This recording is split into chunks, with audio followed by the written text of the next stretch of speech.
Our concluding special for this week is called A Business Insurance and Taxes. This will be led here by our famous CPA PC, Mr. Manjit Singh.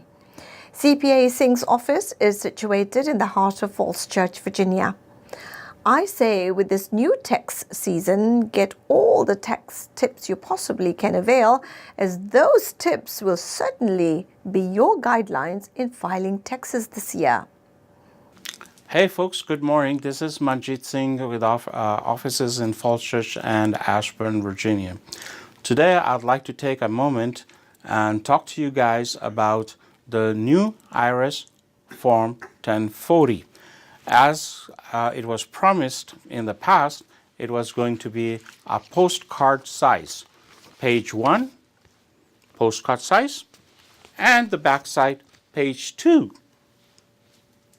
However, in order to get the numbers on page 1 and the page 2, you have to attach, in addition to the old schedules or forms A, B, C, D, F, you have to attach Schedule 1, where you're going to declare your income, Schedule 2, Schedule 3, Schedule 4, Schedule 5, Schedule 6.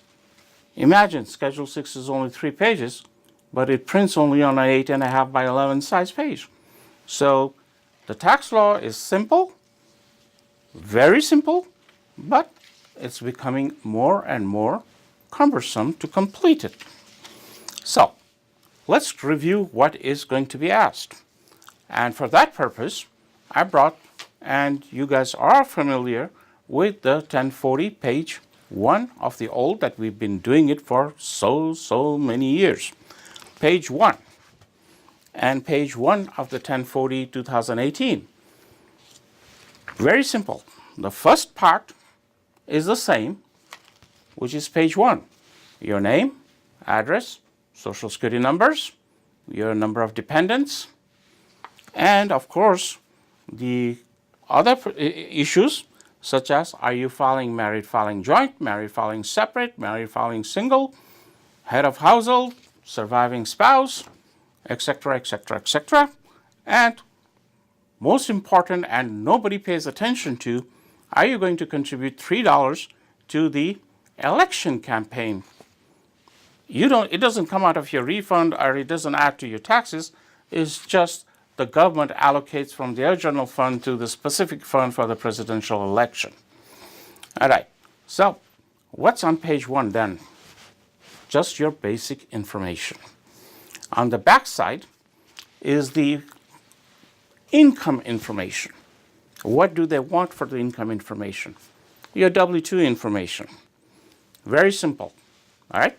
That was the very first line on the old 1040. So basically, out of the total income section of the old 1040, what we are going to be taking care of is only the W-2 wages on page 2.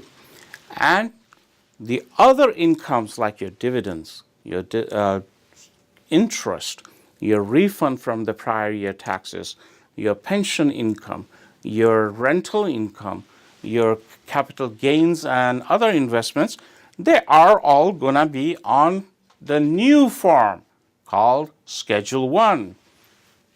That's about this size, all right? But in order to get there, you still have the same old forms. Schedule B for the interest, Schedule A for, we'll talk about Schedule A later. Schedule C for your net profit from the business, and Schedule E for the rental income, Schedule D for your capital gains, etc. They all come on Schedule 1. And then on Schedule 2, you're going to have the other income information. That will be very simple other tax line, alternative minimum tax. And believe it or not, that statement number 2 is not very long. It's 3 or 4 lines by itself. Statement 3 is going to be the information of additional other taxes. For example, your non-refundable credits from education, your credits for taxes paid to overseas or foreign governments, and retirement savings credit, which you do not get a refund, but it reduces your taxes. Statement 4 is going to talk about your your self-employment taxes that you have to pay on Schedule C, your penalties that you have to pay for early withdrawal of your retirement income from your 401k or IRA, the penalties for which you don't have an explanation or excusable cause.